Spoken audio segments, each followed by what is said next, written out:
जय जिनेंद्र बंधुगण, मैं राकेश मर्दिया जावाल निवासी चेन्नई से आप सबका सादर प्रणाम करता हूं। आजकल यह सुनने में आ रहा है कि लोग काफ़ी भयभीत है कोविड-19 से और कई अमान्य धारणाएं भी पनप रही है इसके लिए।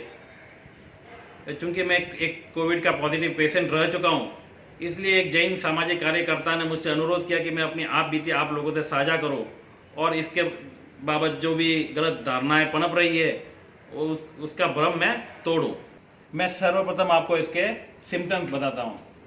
सबसे पहले जैसे शरीर दर्द करता है, बुखार आता है, बुखार 99 से 110 तक हो सकता है, सर्दी, जुकाम, खांसी, बहती नाक, ब्रेथलेसनेस, श्वसन प्रणाली सही से काम नहीं करती, स्मेल नहीं आती है, खाने में टेस्ट का पता नहीं चलता है, ये सब इसके शुरुआती लक्षण हैं।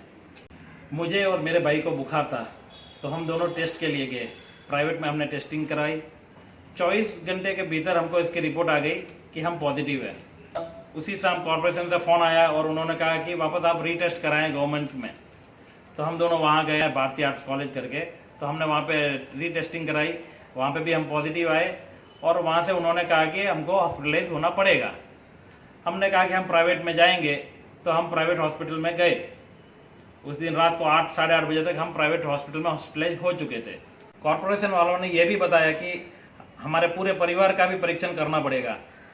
तो नेक्स्ट डे हमने पूरे परिवार को वहाँ भेजा, वही भारतीय आर्ट्स कॉलेज ब्रॉडवे में, और उन्होंने टेस्टिंग ली सबकी। लेकिन उसके रिपोर्ट 2 दिन लगे आने में, और 2 दिन बाद जब उनकी रिपोर्ट आई तो उसमें हमारे भाभी जी और माता जी दोनों को भी पॉजिटिव बताया गया। तो हमने उन दोनों को भी हमारे यहीं हॉस्पिटलाइज कर लिया, जहां हम थे वहीं पे उनको भी बुला लिया। इलाज के तौर पर हॉस्पिटल में बुखार के लिए डोलो 650 देते हैं। अगर 100 से ऊपर आपको बुखार है तभी वो गोली देते हैं। अगर सर्दी है, जुकाम है, खांसी है तो उसके लिए खांसी का सिरप है, या सर्दी जुकाम के लिए उसकी दवाई है, वही दी जाती है। यानी जो आपको रोग है उसी चीज़ की दवाई दी जाती है। कोविड-19 के लिए कोई स्पेशल पर्टिकुलर मेडिसिन नहीं है।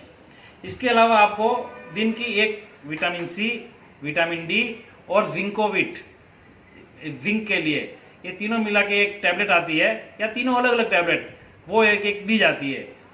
मैं 6 दिन हॉस्पिटलाइज रहा और मेरी माताजी 4 दिन, क्योंकि वो मेरे से 2 दिन बाद उनको एडमिट किया गया था।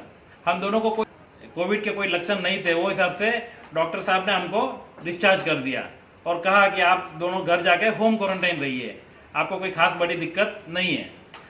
बल्कि हमारे भाई और भाभी जी को अभी भी हॉस्पिटल में रखा गया है, क्योंकि उनको जरा सिम्टम्स ज़्यादा थे। जैसे भाई को खांसी आ रही थी और भाभी जी को बुखार ज़्यादा आ रहा था। आज मुझे 2 दिन हो चुके हैं होम क्वारंटाइन रह के। Now I am feeling good, मैं एकदम सही से हूँ। डॉक्टरों के हिसाब से तो मैं अभी कोविड नेगेटिव हो चुका हूँ और नॉर्मल हूँ मैं। तो देखा आपने, इसमें कुछ होता नहीं है। इसका सब छोटे छोटे इलाज है जो अपने खुद को ही करने होते हैं। इसकी कोई दवाई नहीं है। जैसे भाप लेना, गर्म पानी पीना, विटामिन सी, विटामिन डी को बरकरार रखना, शरीर में जिंक की मात्रा बराबर हो इसके लिए जिंकोविट करके गोली आती है, वह बराबर से लेना। ऐसी छोटी छोटी चीज़ों का ध्यान रखना होता है, बाकी कुछ भी नहीं है। बस इसी तरह हम छोटी छोटी बातों का ध्यान रख के कोरोना से निपट सकते हैं। कोरोना कोई ऐसा तो है नहीं कि आजकल में चला जाएगा, कम से कम साल भर तो अपने साथ रहने ही वाला है। तो हमें इस कोरोना के साथ रहकर कैसे जिंदगी गुजारनी है, उसके लिए अपनी इम्यूनिटी बढ़ाने की जरूरत है। तो भाइयों और बहनों, सिर्फ इम्यूनिटी बढ़ाने पर ध्यान दीजिए, कोरोना से अपना कोई नुकसान नहीं होगा। इसी के साथ ये वीडियो मैं समाप्त करता हूँ। जय हिंद।